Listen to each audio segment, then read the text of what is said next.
the reason why we pin is not only a rule thing. There's logic behind it. Okay, let's say,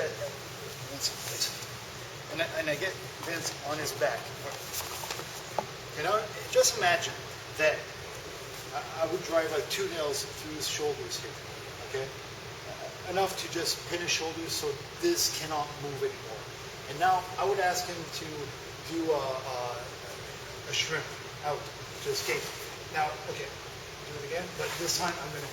If I'm able to hold his shoulders now, like I said, I can't do it. I'm not strong enough to do it. Well, not like this, anyways. But you know, yeah. If I could hold it, try holding it. Okay, you won't be able to shrimp anymore, right?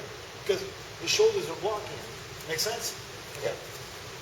Now, if I would ask him to do a high leg over, it wouldn't go either because his shoulders are pinned to the mat. Hip heist. Hip heist. Can't do a hip heist because his shoulders are pinned to the mat. So, even bridging out of something, if his shoulders are pinned to the mat, he cannot, basically, he's done. He's stuck there and he's done. Okay?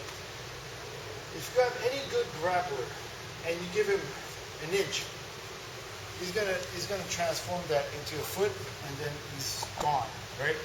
So every time I see stuff like, I don't know,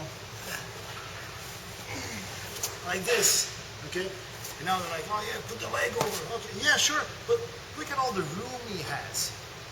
If he's got room like this, he can move, he can shrimp out, he can, exactly. And then I'm fighting to hold him there, I'm fighting to, no. That's, you're working in reverse. You're doing everything upside down. Pin him first. Make sure that he's pinned properly to the mat. Okay, I'm holding him here. I'm blocking the hips. Okay, I'm making sure that he's not going anywhere. And now I want to submit him, right? And there's my submission.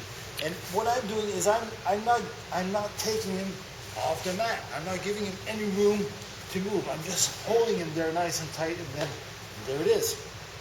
Okay?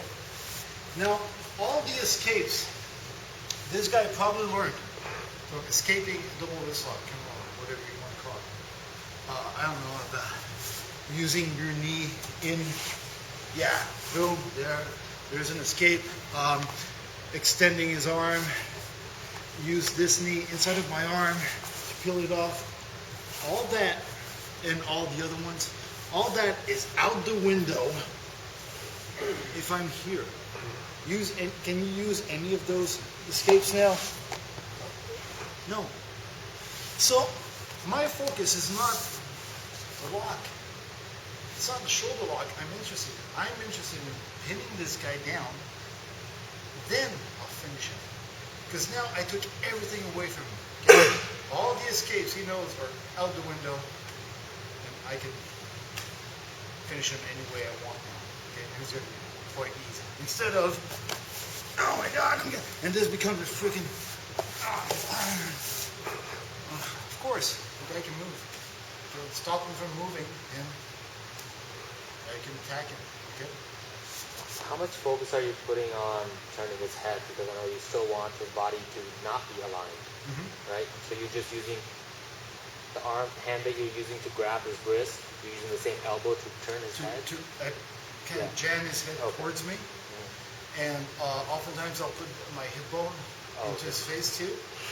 And I always try to block both sides off. So if I'm attacking this side here, doing something, no matter what it is, if I'm doing something here, I'll have something on this side blocking this hip.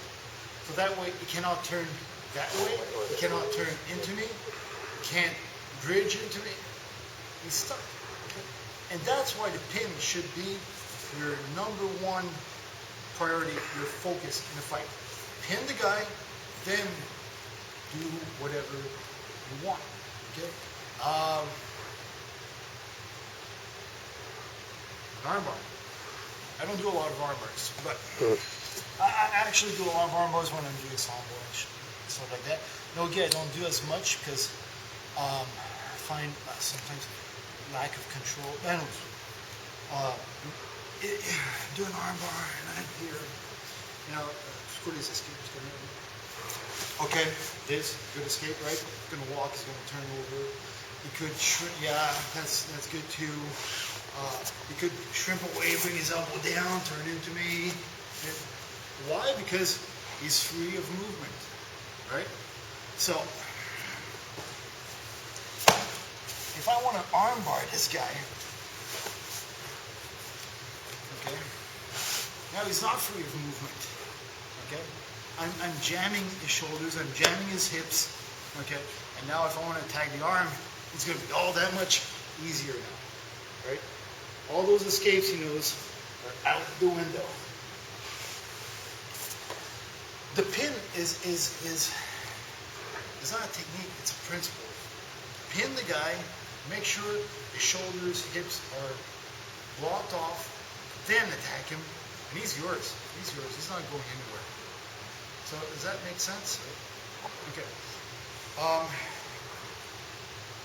So we'll try to play around with this and see where this applies and how to use it, why, when, and so on. It's also a great way to frustrate a guy and tire him down. I was teaching a lot of cradles. I love cradles. Okay? And people are like, yeah, but that's a wrestling move, and there's no point in doing a cradle when you're doing MMA or submission grappling because it won't give you any points or whatever. And they're right, it won't give you any points. I'm playing with this guy's head and I'm tiring him down, and I'm wearing him down. It's a lot of wear and tear. Plus, every time I cradle a guy, there's a submission right there for me to take, which is usually very easy. And it becomes very frustrating for the guy on the bottom too. Every time he shrimps into me, I cradle him. I stack him on his head. Once, twice, third time he's like, fuck this. Make it hard for him to breathe. Sorry? Make it hard for him to breathe and cradle, tight cradle. So burn a lot of gas. Is your best friend when you're on the ground because you're really fucking the guy's head. And every time you do it, his energy level is just going down, down, down, and yours is just way up there. So these are principles. They're not techniques, they're principles. And we really want to play around with this. So that's why I do my shoulder lock the way I do. I've heard people criticize it. No, you have to do it with 2 hands.